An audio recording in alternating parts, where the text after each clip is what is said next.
hard. Everyone knew that the after-party was the real party. So once a year, when the teachers set down the mantle of responsibility with a sigh of relief that their part was over, and parents locked up and went to bed, insistent in their belief that their kids weren't the type to sneak out at night, Pansy and Nate took over. "I put a box of condoms on the table beside the ice buckets," said Pansy. She waited for the inhale. Nate didn't disappoint. "If Robert finds them during the harvest," he said, "he'll have a heart attack.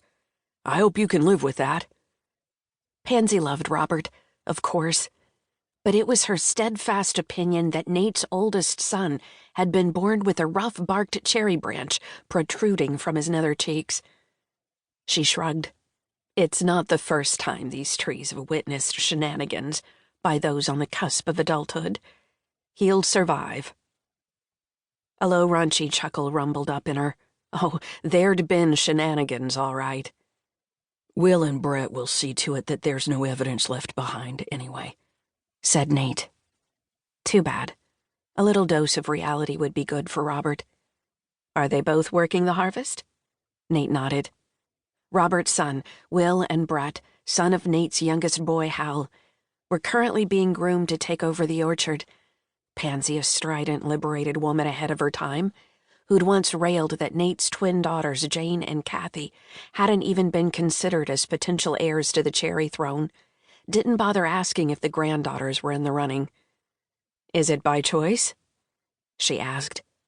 "Do the boys want the orchard?" "That's their problem," answered Nate, with the wisdom of being a generation removed. A comfortable silence descended between them, broken only by the cat calls, shouts and relentless music drifting up from below. The more things changed, she thought, the more they stayed the same. Pansy, Aunt Pan, as the younger ones liked to call her, surveyed the bodies sitting cross-legged on the ground, the planes of their faces dancing orange in the flickering light. So full of promise, so much anticipation and idealism. Jane's only child, Jessica, and Kathy's oldest daughter, Carrie, were among the celebrants, and Pansy's heart ached with vicarious pride. Their lives lay ahead of them like a fresh, open road, and a full tank of gas. Who knew what they might accomplish? Then she frowned and stood up. "Jessica Palmer?" she called. "Unless you're being examined for poison ivy, the shirt stays down." The girl either didn't hear, or was doing a dang good job of making it look that way. She had a wild streak, and the poor boy she was with had no idea the world of heartbreak she was undoubtedly setting him up for. "But you brought condoms," observed Nate with a laugh. "Seems a little hypocritical to me." "Details," she responded. "I'm acting as honorary mother tonight." Nate had nothing to say to that. Janie Starr had done her daughter no favors by choosing that Palmer fellow to father her only child. Wealth and status were fine.